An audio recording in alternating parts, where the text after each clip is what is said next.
할렐루야. 하나님께서 오늘 우리와 함께 하시고 우리 예배를 받으시는 줄로 믿습니다.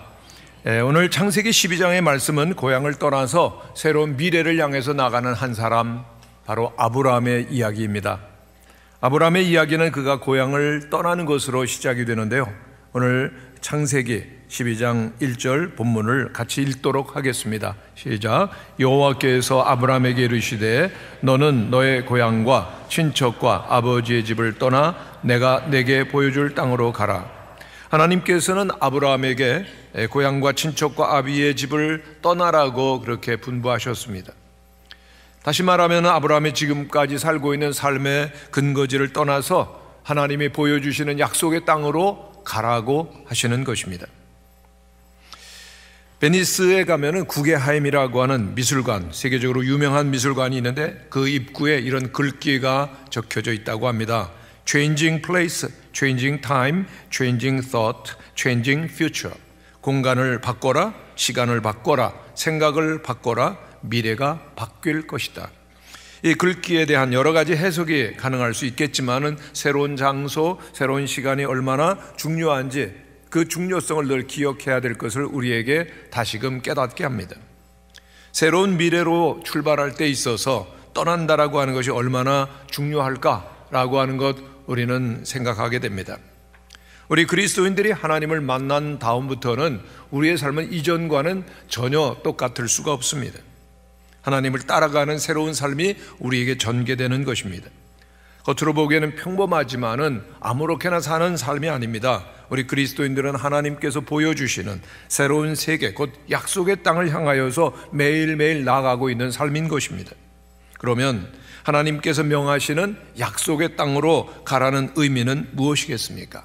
첫 번째, 약속의 땅으로 가라고 하는 삶은 바로 하나님을 예배하는 삶으로 새롭게 나아가라고 하는 것입니다. 아브라함이 갈대아 우르를 떠나고 그리고 하란을 떠나게 되는데 이 갈대아 우르라고 하는 도시는 결코 어떠한 상황이 나쁘기 때문에 떠난 것이 아닙니다. 현재 그 갈대아 우르라고 하는 메소포타미아 지역에 대한 고고학적인 발굴이 계속되고 있는데 놀라운 사실들이 알려지고 있습니다. 그 당시 우르만 해도 무려 25만 명이라고 하는 사람이 살고 있었다는 것입니다. 우르 지역에 25만 명 거대한 도시를 이루고 있었죠. 그리고 또한 발굴 결과를 보면 2층, 3층 벽돌집이 이미 있었다고 하는 것입니다. 매우 발전된 도시요, 그리고 찬란한 도시 문명이 있었던 곳에 아브라함은 살고 있었습니다. 그곳을 떠나라, 전혀 보장되어지지 않은 곳으로 떠나라. 이 떠남이 매우 어려웠을 것입니다만은 아브라함은 하나님을 믿었습니다. 하나님의 말씀을 신뢰합니다. 그리고 믿음으로 새롭게 출발을 하고 있습니다. 전반적으로 보면은 그 당시의 모든 세상의 영적인 상태는 하나님을 떠났고 우상을 숭배하며 살고 있었다고 할 것입니다. 아주 짙은 영적인 어두움이 당대에 깔려 있었던 것이죠. 거의 모든 사람들이 하나님을 떠나 있습니다. 그런데 아브라함 한 사람은 하나님을 바라보며 이제 새로운 출발을 하고 있다는 것, 놀라운 일이 아닐 수가 없는 것입니다. 왜냐하면 아브라함의 아버지 데라 역시 거짓 신들을 섬기는 일에 빠져 있었기 때문입니다. 여호수아에 보면 이렇게 기록되어 있습니다. 너희의 조상들 곧 아브라함의 하나님 아버지 나홀의 아버지 데라가 강 저쪽에 거주하여 다른 신들을 섬겼으니 그랬습니다. 이 말씀을 보면은 아브라함의 아버지 데라도 그 거짓 신들을 섬기는 우상 숭배 깊이 빠져 있음을 말합니다. 다른 사람과 전혀 구별됨이 없는 영적인 어둠 속에 있었다는 것입니다. 그런데 아브라함은 보이지 아니하시는 하나님을 최우선적으로 섬기는 삶을 살고 있었고, 그리고 하나님께서는 그로 하여금 하란과 그의 아버지 집에서 떠나서 오직 하나님만을 바라보며 예배하는 삶으로 부르시는 것입니다. 오늘 본문을 좀 더 보면은 너는 너의 고향을 떠나라고 말씀하시죠. 한번 따라해 주시기를 바랍니다. 너는 너의 고향을 떠나. 고향을 떠나라고 하는 이 말씀은 이제 아브라함으로 하여금 스스로 고향을 떠나서 낯선 자, 객, 그리고 이방인이 되라고 하는 것입니다. 또는 너의 친척을 떠나라고 하는 것, 혈육의 모든 그 끈을 끊고 믿음으로써 하나님과 새로운 영적인 관계를 맺으면서 살라고 하는 것입니다. 또 너는 아버지의 집을 떠나라고 말씀을 하시는데, 이 말씀은 위로와 안정과 안식의 자리를 너는 이제 떠나서 새로운 아버지, 하나님을 아버지로 인정하고 그리고 새로운 집을 향하여 가라고 하는 것입니다. 그리고 내가 네게 보여줄 땅으로 가라고 하시는 이 말씀은 자신의 힘으로서는, 아브라함 스스로는 결코 찾을 수 없는 하나님께서 보여주시는 그 약속의 땅으로, 그곳으로 가라고 하는 것입니다. 약속의 땅으로 가라, 아브라함에게 주신 말씀이고 또 오늘 우리 그리스도인들에게, 하나님의 백성들에게 주시는 말씀입니다. 아브라함에게는 새로운 영혼의 그러한 주인이 필요했었습니다. 새로운 삶을 이끌어 가시는 주인이 있어야 됐습니다. 바로 하늘에 계신 하나님을 바라보는 안목, 그리고 하나님을 예배하는 새로운 삶이 그에게 필요했었던 것입니다. 성도 여러분, 오늘 우리들이 그리스도인으로서 신앙생활을 하고 있는데 어떻게 시작이 되었습니까? 우리들은 이 땅에 살지만은 새로운 나라, 그리고 또한 하나님의 나라를 우리의 진정한 나라로 삼은 것입니다. 우리가 이 땅에 살고 있지만은 하나님의 나라의 가치관을 인생의 가장 중요한 가치관으로 받아들이며 새로운 삶을 시작한 것입니다. 이제는 하나님을 내 삶의 주인으로 모시고 그리고 하나님만을 예배하며 하나님이 우리를 위해서 예비해 두시고 있으신 새로운 준비하신 미래를 향하여 나아가는 것, 그것이 바로 우리의 신앙생활인 것입니다. 그것이 구원이요, 그리고 또한 그것이 우리들이 하나님을 향하여 돌아서는 회심의 가장 중요한 본질이요 또한 의미인 것입니다. 그렇기 때문에 우리들은 떠나는 것입니다. 이제 아브라함은 하나님의 부르심을 받고 떠나는데 진정한 하나님을 바라보며 예배하는 예배자로서의 삶을 시작한 것입니다. 그것이 진정한 삶이기 때문이죠. 어거스틴은 그의 고백록 가운데서 인간 정체성의 핵심을 고백록 첫 단락에서 이렇게 말하고 있습니다. 우리 한번 같이 읽어보겠습니다. 시작. 당신께서는 우리를 위하여 당신을 향하여 있도록 지으셨기에 우리의 마음은 당신 안에서 안식할 때까지는 쉴 수 없습니다. 이 짧은 유명한 말 가운데서 어거스틴은 우리 인간을 정의하기를 무언가를 향하여 있도록 지음을 받았다는 겁니다. 그렇습니다. 우리는 무언가를 꼭 바라보며 그리고 갈망하도록 지음을 받았죠.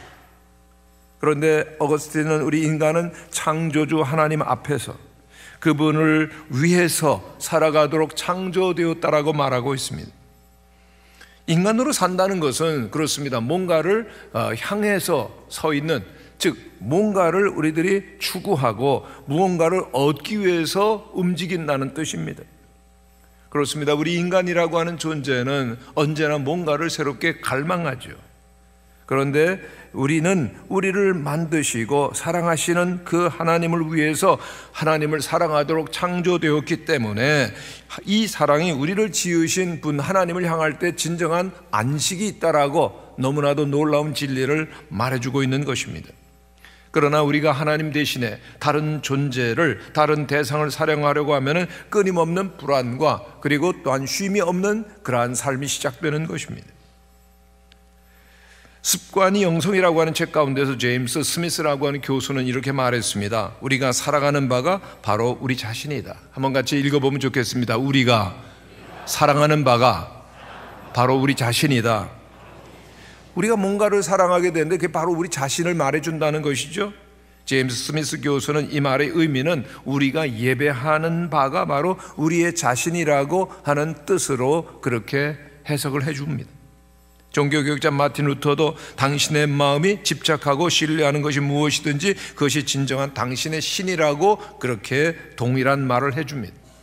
그렇습니다. 우리가 무엇을 사랑하는지, 무엇을 신뢰하는지, 무엇에 집착되어 있는지 그것이 우리의 존재를 말해주는데 우리 그리스도인들은 하나님을 향하여 사는 존재들입니다. 하나님을 사랑하는 것입니다. 하나님을 사랑하게 되어지는 영혼은 하나님보다 못한 것에는 절대로 만족이 되질 않는 것이죠. 그렇기 때문에 떠남으로 나타나는 것입니다. 내가 살았던 그 삶의 장소와 환경으로부터 사람들로부터 떠나서 하나님을 바라보는데 아브라함은 그 떠남의 순종을 통해서 진정으로 하란과 분리되었던 것이고 그리고 하나님을 진정으로 예배하는 삶을 시작한 것입니다. 이제 아브라함은 과거에 대해서 완전히 죽은 자가 되는 것입니다. 멀리 하란을 떠나서 그 메소포타미아 강을 건너고 광야를 지나서 가나안 땅으로 가는 가운데 과거에 대해서 죽고 다시는 돌아갈 수 없게 되는 것입니다. 성도 여러분, 우리 그리스도인들도 마찬가지입니다. 예수님을 믿고 하나님의 자녀가 되어지면은 우리가 이 세상 가운데 살지만은 우리의 마음속에는 십자가가 있습니다. 보이지 아니하는 십자가가 있어요. 그 십자가에 우리를 못 박히고 세상도 우리를 대하여 못 박혔기 때문에 세상으로 우리는 돌아갈 수가 없습니다. 세상도 우리를 끌어갈 수가 없는 것입니다. 하나님께서는 한 번 택한 우리 그리스도인들을 절대로 세상으로 돌려보내지 아니하시고 절대로 못 돌아가는 것입니다. 그렇기 때문에 어떤 의미에서 우리가 예수님을 믿고 하나님의 자녀가 된다는 것은 대단히 무서운 일이기도 합니다. 왜요? 우리들이 정말로 우리들이 예수님을 믿은 다음에는 안 믿을 수가 없고, 그리고 또 예수님 안에서 하나님만을 예배하게 되어지고 더 이상은 이제 하나님 없이는 살 수 없게 되기 때문인 것입니다. 그런데 그것이 우리의 영혼 가운데, 우리의 삶 가운데 얼마나 큰 복이 되는지 모릅니다. 우리 중에 혹시 나는 하나님 없이도 얼마든지 살 수 있다라고 하는 생각을 조금이라도 하신다면 그것은 착각하시는 것입니다. 하나님 우리의 생명이십니다. 우리의 모든 것이 되십니다. 그리고 하나님은 결코 우리를 잊지 아니하시는 분이십니다. 하나님께서는 아브라함을, 그리고 우리를 늘 하나님을 예배하는 삶으로 부르셨습니다. 예배가 무엇입니까? 하나님과의 온전하고 바른 관계 속에서 살아가는 것입니다. 삶의 최고의 자리에 하나님을 모셔드리고 마음을 다하여서 주님을 예배하는 새로운 삶을 살아가는 우리 무학교의 성도들이 되시기를 간절히 축원합니다. 그럴 때 우리의 삶이 복되고 하나님의 뜻이 우리와 우리의 후손들 가운데 이루어지는 것입니다. 두 번째로, 약속의 땅으로 가라고 하는 이 명령은 영적인 훈련의 의미를 내포하고 있는 것입니다. 아브라함이 당시 그 하란을 떠나서 가나안을 향해 간다는 것은 정말 두려운 일이었습니다.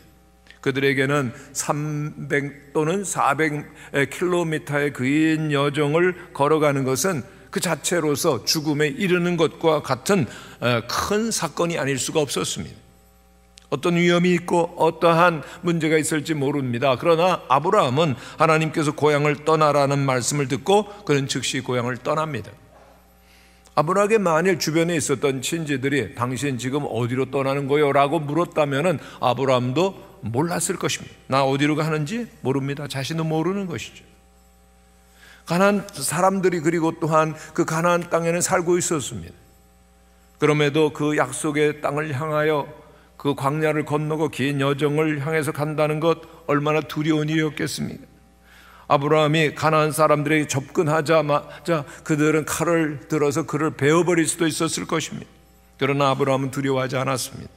하나님께서 그에게 가나안 땅으로 가라고 말씀하셨고 그는 그곳으로 가야 할 권리가 있다라고 믿었던 것입니다. 하나님께서는 그 가나안 사람들에게 아브라함을 볼 때 두려움을 주셨을 것입니다. 우리 역대상 16장 말씀을 한번 같이 읽어보겠습니다. 시작. 나의 기름 부은 자에게 손을 대지 말고 나의 선지자를 해하지 말라. 이방 사람들이 아브라함 안 보던 사람이 왔는데 볼 때마다 마음에 이상한 두려움이 생기고 하나님의 음성이 들리는 것 같습니다. 저는 나의 기름 부은 받은 사람이다. 저는 나의 선지자니 해하지 말라. 그래서 그 가나안 사람들 가운데 있지만 아브라함은 안전하게 거하죠. 그는 언제나 하나님 안에서 스스로 만족하며 순종하며 어디를 가든지 안전함을 느끼게 되는데 그 유일한 비결이 무엇이죠? 그것은 하나님과 함께하는 믿음이었던 것입니다. 할렐루야. 여러분, 이런 믿음은 아브라함에게만 가능할까요? 아닙니다. 오늘 우리도 그런 믿음을 가지기만 한다면 우리에게도 동일한 가능한 일이 될 것입니다. 성도 여러분, 오늘 우리가 그리스도인이긴 하지만 종종 우리의 믿음 생활에 있어서 흔들리고 또한 연약해질 때가 있습니다. 그렇기 때문에 하나님께서는 우리 그리스도인들 종종 위험한 곳으로 광야로 이끄실 때가 있습니다. 그래서 힘이 들지만은 우리 연약한 믿음을 훈련하시고 강하게 하시는 것이죠. 하나님의 사람으로 온전케 하시는 거죠. 그래서 오직 예수님으로 충만하고 주님의 영으로 새로워져서 하나님의 사람으로 살게 하십니다. 성도 여러분, 하나님 우리를 사랑하십니다. 그러나 오늘 우리 현재 수준에는 만족지 않으십니다. 오늘 우리가 보실 때, 우리가 볼 때도 연약하고 부족함이 있다면 하나님께서는 그것을 만족하게 보지 아니하시고 마치 부모가 자녀를 사랑하기 때문에 훈계하고 가르치고 이끄시듯 우리 하나님께서 우리 성도들을 일깨워 주시고 훈련하셔서 하나님 원하시는 신앙과 성품의 사람으로 만들어 가시는 것입니다. 바로 그것이 삶의 새로운 출발과 그리고 힘든 여정, 광야에서 이루어지죠.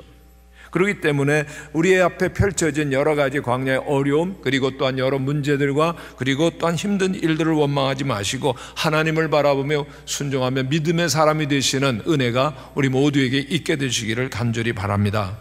우리 무학교에서 성실하게 목회를 하시다가 지금은 대전 시은교회를 은혜롭게 목회하시는 고성기 목사님 계십니다. 참 많은 성도님들이 따랐고 존경하는 좋은 설교자여 훌륭한 목회자이십니다. 근데 대전의 목회를 이제 가시기 전에 잠시 영국으로 유학 생활을 하시게 되었습니다. 근데 모든 것이 물가도 비싸고 환경도 다르고 경제적으로 또 그 수업하는 모든 일 가운데 수월한 것 하나도 없었습니다. 너무나 많은 고생을 하게 되었습니다. 한 번은 사모님이 한국으로 잠시 나오셔서 인사를 오셨는데 그때 했었던 말이 늘 생각나곤 합니다. 무학교에 있을 때는요, 하나님이 저 멀리 계셨어요. 그런데 영국에 가니까 하나님이 바로 옆에 계셨습니다. 무슨 말입니까? 영국에 가면 하나님 옆에 계실까요? 너무 어려움이 많았다는 겁니다. 그래서 하나님을 찾고 하나님을 의지하게 되고 하나님과 동행하는 믿음의 훈련이 그곳에 세워지는 가운데 믿음으로 승리하는 자신을 발견한다는 거죠. 너무 어려웠지만은 그러나 고독하고 어렵고 힘든 유학생활 가운데 하나님께 늘 함께 하시는 은혜를 그리고 믿음의 사람이 되는 훈련을 해주셨다는 의미입니다. 성도 여러분, 우리의 믿음의 삶이 무엇입니까? 하나님과 같은 시선과 시각을 가지고 똑같은 관점으로 사는 것입니다. 우리가 하나님과 같은 마음과 같은 눈으로 우리가 세상을 보며 산다면 세상에서 구별된 존재로 살 것입니다. 하나님과 함께 같은 방향으로 나아가게 될 것입니다. 그리고 그것을 하나님 기뻐하실 것입니다. 우리의 신앙 훈련이라고 하는 것은 어떻게 보면 우리의 관점을 전환시키는 훈련입니다. 하나님과 똑같은 눈과 마음으로 세상과 사물을 보는 훈련이죠. 아브라함의 삶, 참 힘들고 어려운 훈련의 기간이었지만은 그것은 하나님의 눈과 마음으로 세상을 바라보는 그런 마음을 갖게 하는 것이었습니다. 그래서 그가 여러 가지 힘든 환경 속으로 빠져들기도 하지만은 그러나 결국은 하나님의 뜻을 이루어갈 수 있는 믿음의 조상이 된 것입니다. 성도 여러분, 오늘 우리는 하나님의 사람들입니다. 하나님을 향한 믿음 결코 연약해지거나 흔들리지 말아야 될 것입니다. 깊은 확신과 믿음의 사람이 되시고 그것이 개인적인 확신과 개인적인 차원에 머무는 것이 아니라 우리들 주변에 있는 이웃들에게까지도 강력한 영향력을 미칠 만한 귀한 믿음의 사람으로 세워지게 되시기를 간절히 바랍니다. 믿음의 삶이라고 하는 것은 세상 속에 살되 세상의 사람들과는 전혀 다른 방식으로 새로운 차원의 삶을 살아가는 것입니다. 세상 사람들은 뭘 원할까요? 끊임없는 안정, 그걸 원할 것입니다. 성공, 이것이 그들의 목표입니다. 그러나 그리스도인들은 끊임없이 믿음의 삶을 살면서 항상 하나님의 인도를 따라서 살아가게 됩니다. 아브라함의 생애를 보면 한 번도 그는 정착했었던 적이 없어요. 끊임없이 장막을 짓고 이동하는 삶을 살 수 있습니다. 일평생 이주하면서 살았습니다. 그러나 한 가지 흔들리지 않은 것이 있었는데 언제나 하나님의 말씀을 따라가며 항상 하나님과 동행하는 삶으로 순종함으로 믿음으로 살았던 것입니다. 그것이 그리스도인의 삶입니다. 요즘 인기 드라마 스카이 캐슬 있는데 여러분 보셨습니까? 많은 분들이 안 보신 표정을 짓는데 저도 안 봤습니다. 그런데 내용을 하도 많이 얘기해가지고 내용은 알고 있는데요, 대한민국 상위 0.1%가 모여 사는 스카이 캐슬 안에서 남편은 왕으로 자식은 천하제일 왕자 공주로 키우고 싶은 명문가 출신 여인들의 처절한 욕망의 내면의 세계를 우리에게 보여주는 그러한 작품입니다.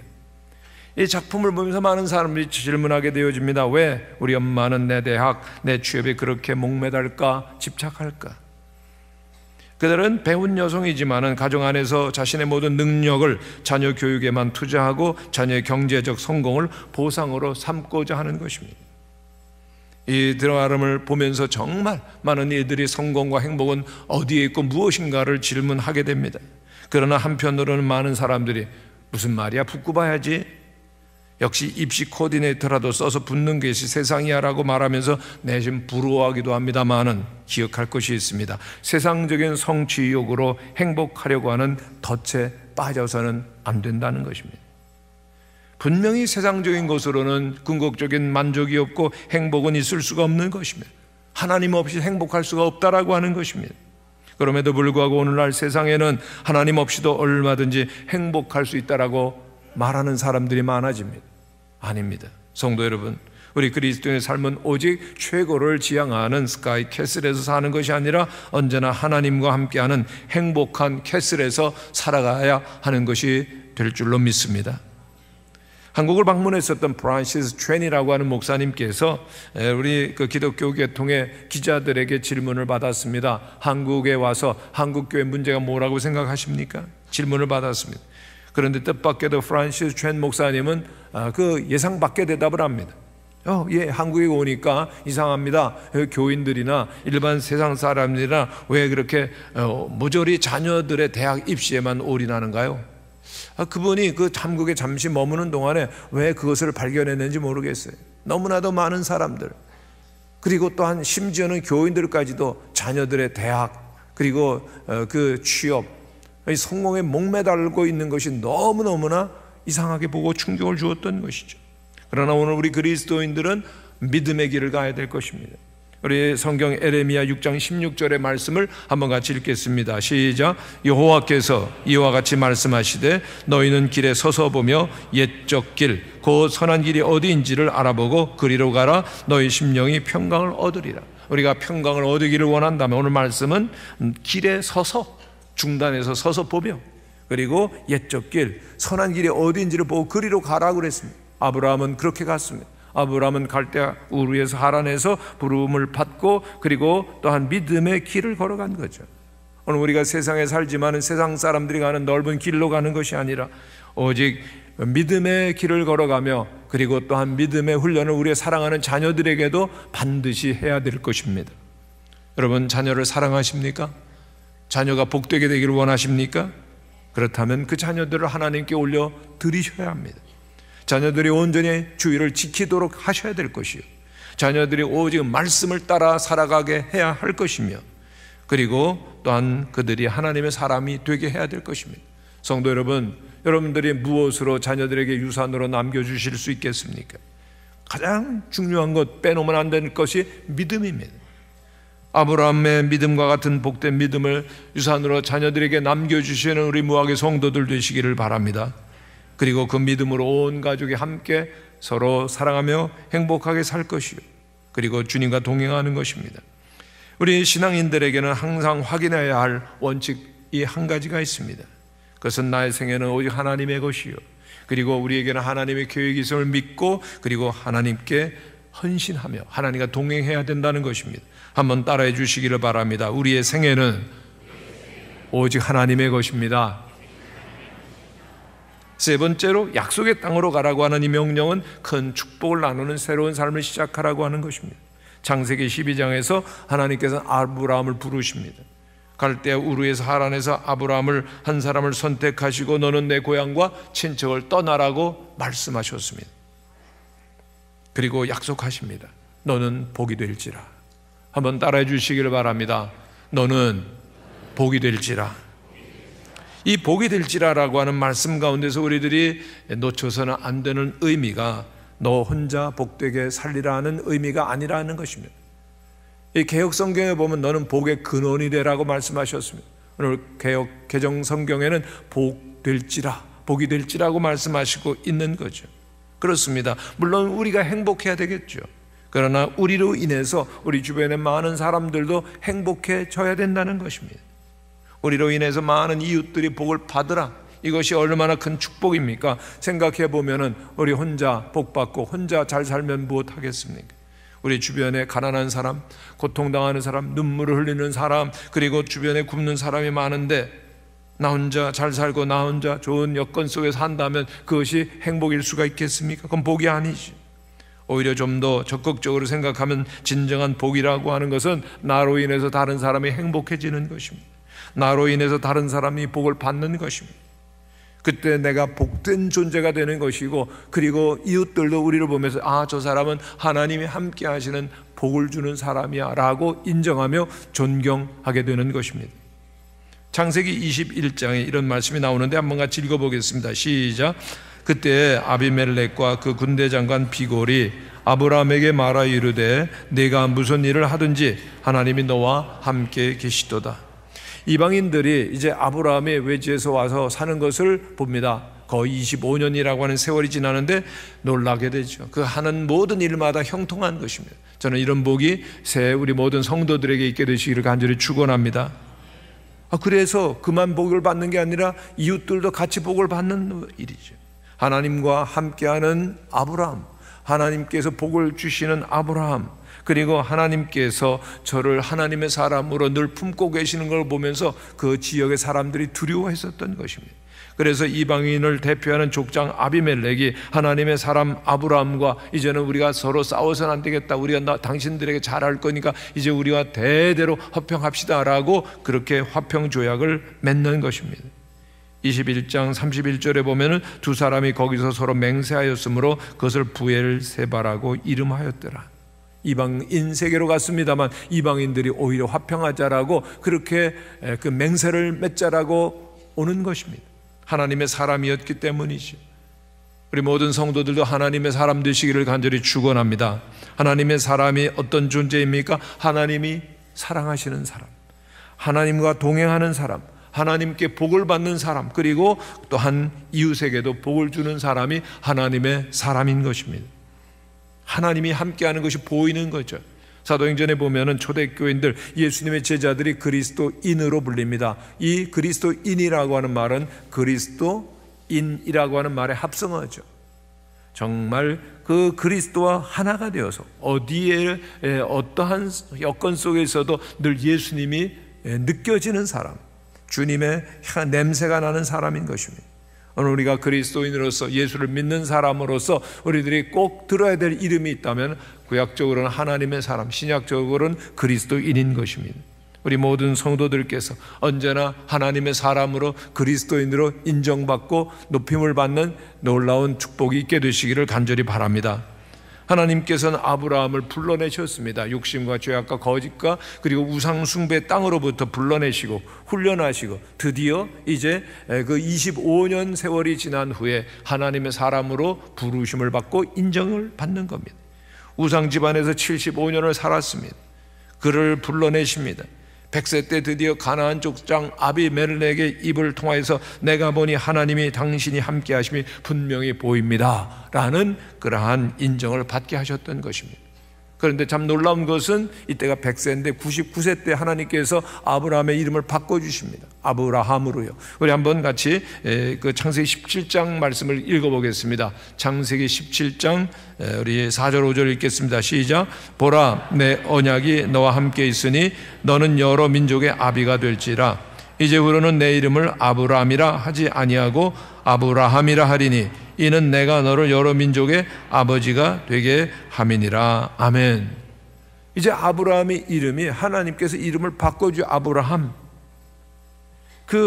아브라함이라고 하는 이름 가운데 히브리어 알파벳 해를 넣어준 겁니다. 그래서 아브라함이 되는 것입니다. 자음 모음을 이스라엘에서는 날숨이라고 하는데 유대인들은 이렇게 해석을 합니다. 아브라함이라고 굳어진 그 이방인의 그러한 자아가 25년 동안 그렇게 훈련을 받고 그리고 또한 새롭게 하나님께서 그의 마음 가운데 하나님의 해, 곧 하나님의 입김, 하나님의 영이 들어간 존재로 바꿨다는 겁니다. 할렐루야. 우리 모든 성도들도 교회를 나오시고 또한 주님과 동행하는 가운데 우리의 자아상이 바뀌어지고 하나님의 영이 충만하심으로 말미암아 하나님의 사람 그리스도인으로 세워지는 축복이 있게 되시기를 바랍니다. 예수를 믿으면서 우리 가정에서 그리고 또한 직장에서 그리고 또한 어느 사회 속에서 우리 교회 가운데 저분 보니까 하나님의 사람이야, 저분은 진정 예수님이 느껴져, 그런 인정을 받으시며 살게 되시기를 축원합니다. 아니야, 저 사람처럼 되면 안 되겠어. 아니죠. 오늘 우리들 안에 하나님이 계시기 때문에 그리스도 예수의 성품과 그리고 하나님의 모습이 드러나는 우리 성도님들이 되시기를 축원합니다. 하나님 앞에서 존귀하게 살고 복을 받으며 많은 이들에게 영향과 복을 줄 수 있고 또한 존경을 받아야 하는 것입니다. 그러면 과연 복을 받는다는 것이 구체적으로 어떤 의미가 있을까요? 시편 1편 복 있는 사람을 말해주는 대표적인 시인데요, 그 내용을 우리가 잘 알고 있습니다. 그러나 메시지 성경으로 보면은 그 이미지가 정말 또 다르게 새롭게 느껴지는데, 우리 시편 1편을 메시지 성경으로 같이 봉독해 보면 좋겠습니다. 메시지 성경 우리 보겠습니다. 같이 읽죠. 시작. 그대 하나님이 좋아하실 수밖에 죄악 소굴에 들락거리길 하나, 망할 길에 얼씬거리길 하나, 배웠다고 입만 살았길 하나, 오직 하나님 말씀에 사로잡혀 밤낮 성경 말씀 곱씹는 그대, 에덴에 다시 심긴 나무 달마다 신선한 과실 맺고 잎사귀 하나 지는 일 없이 늘 꽃 만발한 나무라네. 악인들의 처지는 얼마나 다른가. 바람에 날리는 먼지 같은 그들, 입이 10개라도 할 말 없는 죄인들이라 떳떳한 이들 사이에 끼지 못하네. 그대의 길은 하나님께서 지도해 주시나 악인들의 종착지는 구렁텅이일 뿐. 악한 자와 그리고 하나님과 함께하는 복된 자의 길이 얼마나 구체적으로 와 닿았습니까? 하나님께서는 한 사람에게 복을 주실 때 어떻게 주시느냐? 그를 다른 사람에게 복이 되게 하심으로 주시는 것입니다. 진정한 그리스도인이라면 스스로 경건의 모범을 보이는 삶을 통하여서 다른 이들에게 큰 복을 줄 수가 있는 것입니다. 우리 모학교회 성도들 한 분 한 분이 그런 한 사람이 되시기를 간절히 축원합니다. 영국의 존 에인젤스 제임스라고 하는 유명한 설교자가 있습니다. 많은 사람들을 구원으로 이끈 그 책을 썼는데, 구원을 열망하는 자들을 위하여서라고 하는 책입니다. 근데 이분이 어떻게 그렇게 탁월한 설교자, 목회자가 되었는가? 그 배경에는 이러한 한 이야기가 있습니다. 그는 원래 한 사무실에서 평범한 직원으로 살고 있었습니다. 그리고 그 주인 집에서 기숙을 하는 겁니다. 그런데 그는 사무실에서 하루 일과가 끝나면은 어떠죠? 밤에 그냥 자면 되잖아요. 밤에 기도나 성경 읽기 등 전혀 생각하지 못한 채 그냥 잠자리에 들기가 일쑤였다는 겁니다. 그런데 어느 날 그 사무실에 한 젊은 새로운 점원이 왔습니다. 제임스는 일과 후에 빨리 옷을 벗고 그리고 잠자리에 들었지만 놀랍게도 새로운 들어온 점원은 달랐습니다. 촛불을 켜고 고요히 앉아서 성경을 한 장 읽습니다. 그런 다음에 경건하게 그의 침상 곁에서 무릎을 꿇고 기도를 합니다. 새 점원은 제임스에게 기도에 대해서 말하지 않았지만은 기도에 대한 너무나도 아름다운 모범을 보였던 것입니다. 그리고 일이 일어납니다. 그로부터 수개월이 지난 다음에 제임스는 회심한 사람, 하나님의 사람이 되어지죠. 그리고 그때부터 2-3년이 지나가기도 전에 그는 완전히 하나님의 사역자가 되고 복음을 전한 탁월한 전도자가 됩니다. 제임스가 유명한 설교자로 쓰임을 받고 그 시대를 바꾸는 하나님의 사람이 되어진 데는 평범했지만 모범적인 신앙의 삶을 살았던 한 젊은 점원이 있었던 것입니다. 하나님께서는 그 젊은 점원에게 말씀하셨습니다. 내가 내게 복을 주어서 너는 복이 될지라. 성도 여러분, 우리 모든 성도님들이 이와 같은 아름다운 삶의 모범이 되시기를 간절히 축원합니다. 우리가 어두운 영적인 문제가 가득한 그러한 많은 사람들 속에 살고 있을지 모릅니다. 그러나 이제 우리가 해야 될 일이 있습니다. 그들의 곁을 떠나려 하지 마시고 오히려 그들에게 거룩한 삶을 보여주며 그리고 그들을 붙들고 있는 어둠의 영들을 쫓아내면서 하나님의 사람이 되게 할 수 있어야 될 것입니다. 하나님께서 우리에게 그리스도인이 되어주는 복을 주셨다면 우리도 마땅히 일상생활 속에서 복이 되려고 노력을 해야 되는 것이죠. 그래서 그들에게 예수님의 아름다운 이름을 전하고 그리고 주님의 사랑과 은혜와 복을 전할 수 있어야 될 것입니다. 바로 그것이 오늘 약속의 땅으로 가라고 하는 명령의 의미인 것입니다. 하나님을 예배하며 하나님의 사람으로 훈련되어지며 복이 될지라 하나님은 오늘 우리 모두에게 말씀하여 주십니다. 이제 우리 그리스도인들이 예수님을 따르고 하나님을 예배하며 예수님 안에 있는 보아들을 발견하면서 우리 주변에 있는 모든 가족들, 남편과 아내, 그리고 우리의 사랑하는 친지들, 그리고 또한 모든 직장 동료들, 우리 성도들에게 복이 되시는 새로운 삶이 시작되기를 간절히 축원합니다. 다 함께 일어나셔서 기도하시겠습니다.